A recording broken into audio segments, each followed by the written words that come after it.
For most people, college is a journey with a clear destination, graduation. But for young people who've been in foster care, that journey is often cut short.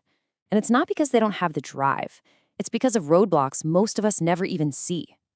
So today, we're going to dig into why this happens and what's being done to clear the path. First things first, let's get one thing straight. The ambition is absolutely there.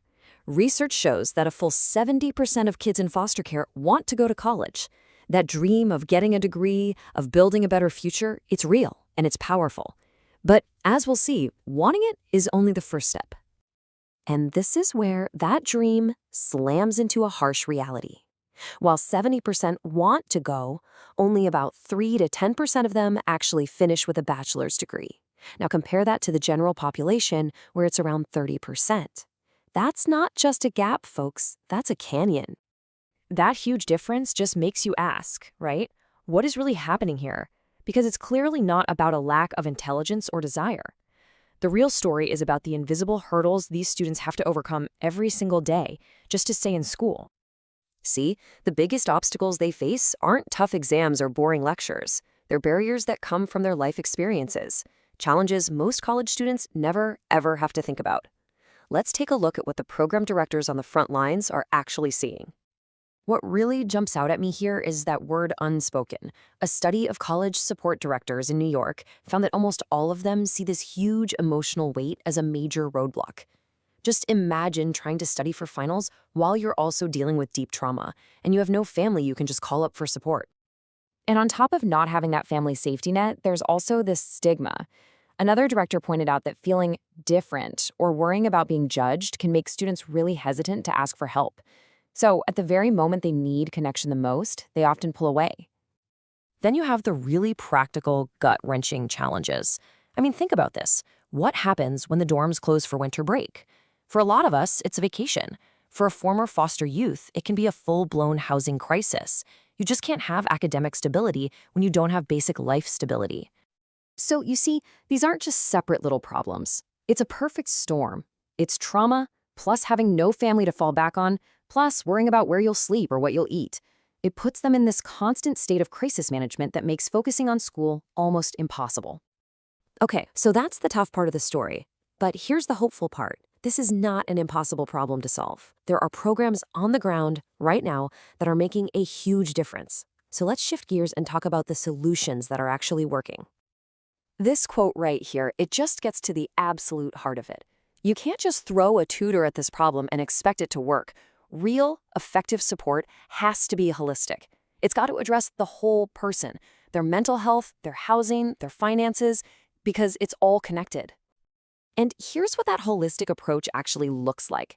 It's about building real relationships based on trust, not just checking off boxes on a form. It's using what's called intrusive advising, and that just means advisors proactively reach out to students instead of waiting for them to get into trouble. It's about peer mentors, wraparound services, and connecting students to partners in the community who can help. Now, that kind of hands-on support on campus is absolutely crucial. But it's even more powerful when it's backed up by smart, supportive public policy. These policies can create the safety net that these students just don't have. A fantastic example is something called Extended Foster Care, or EFC. All this policy does is allow states to keep providing support, especially for things like housing and money, until a young person turns 21. It helps bridge that incredibly vulnerable gap between being a kid in the system and being an adult on your own. So, does it really make a difference? Oh, yeah. A huge one. A major study found that youth who left the foster care system right at 18 were 3 times more likely to experience homelessness than those who got to stay in extended foster care. That number really says it all, doesn't it?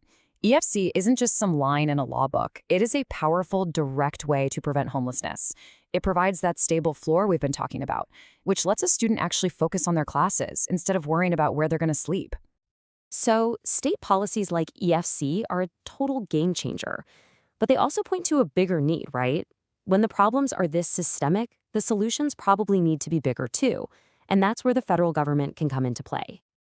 In late 2025, an executive order came out called Fostering the Future.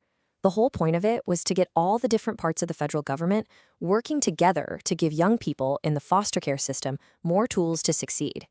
The order laid out a few key goals, which were basically about upgrading the whole system.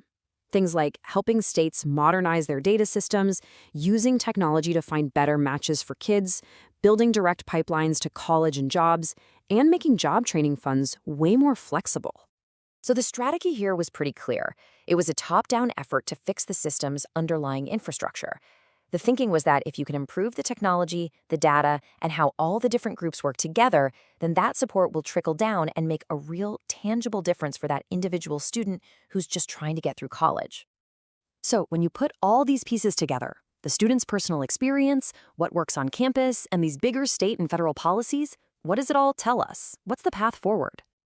Well, it really seems to boil down to three big takeaways. First, this graduation gap isn't about a lack of ambition. It's about a lack of support. Second, the only way to succeed is with holistic, trauma-informed care that helps the whole person, not just the student. And third, and this is the important one, these intentional programs and policies, they work.